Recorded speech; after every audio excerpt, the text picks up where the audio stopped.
Hello everyone, कैसे आप सब लोग। मैं आपको वेलकम करती हूँ वी इंडिया में। मेरा नाम है सिद्धि। सो बेसिकली ये थर्ड पार्ट है 20 lessons of trading in the zone, ये बुक का, बाय मार्क डुगलस। तो ये जो वीडियो है ये 20 लेसन्स के ऊपर ही बनने वाला है और इसका और एक पार्ट बनने वाला है। तो ये जो वीडियो है आप एंड तक देखते रहिए।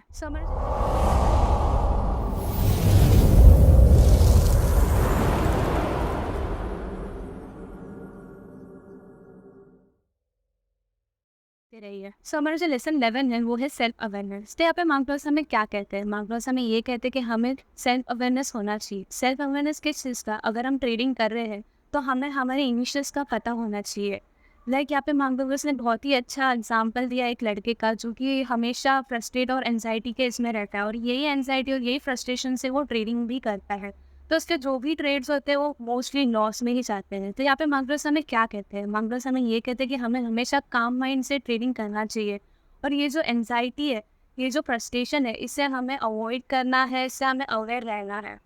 सो गैस हमारा जो लेसन 12 है वो है अवॉइड सीकिंग एक्साइटमेंट और थ्री फ्रॉम ट्रेडिंग। सो यहाँ पे गैस मार्कस हमें क्या कहते हैं? मार्कस हमें ये कहते हैं कि हम ट्रेडिंग के टाइम पे एक रोलर कोस्टर पे सवार होते हैं। रोलर कोस्टर किस चीज़ का?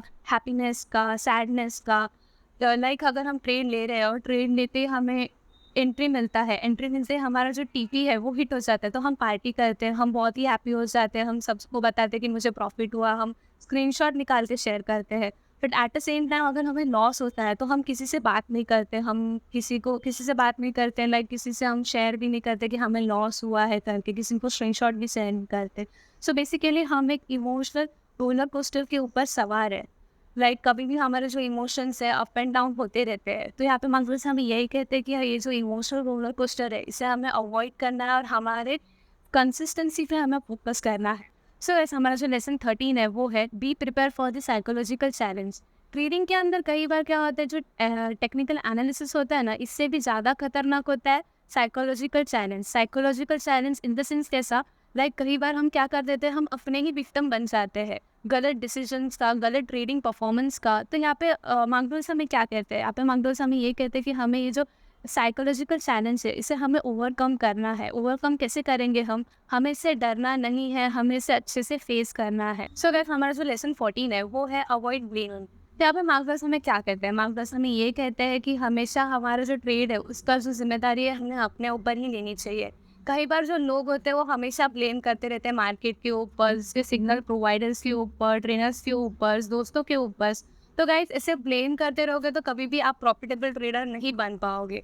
और गाइस ट्रेडिंग के अंदर कभी भी किसी के ऊपर भी हमें डिपेंड नहीं होना चाहिए, ये हमें लॉस ही करता है।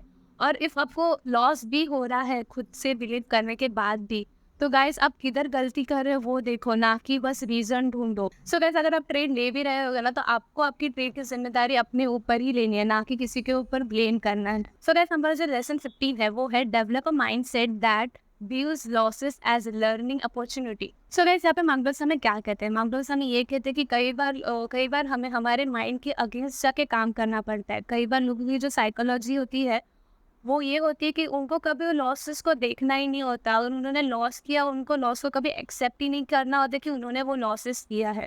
तो यहाँ पे मार्कस हमें यही कहते हैं कि हमें हमारे फर्स्ट ऑफ ऑल अपना जो लॉसेस है उसे एक्सेप्ट करना है, हमने किधर गलती की है उसको सुधारना है और हमें प्रॉफिटेबल बनना है, ना कि हमें बस लॉस हुआ है या फिर लॉस को देखना ही नहीं है, इसको ही लेके बैठना है। अगर आपको हमारा वीडियो अच्छा लगता है तो please like, comment and share कीजिए।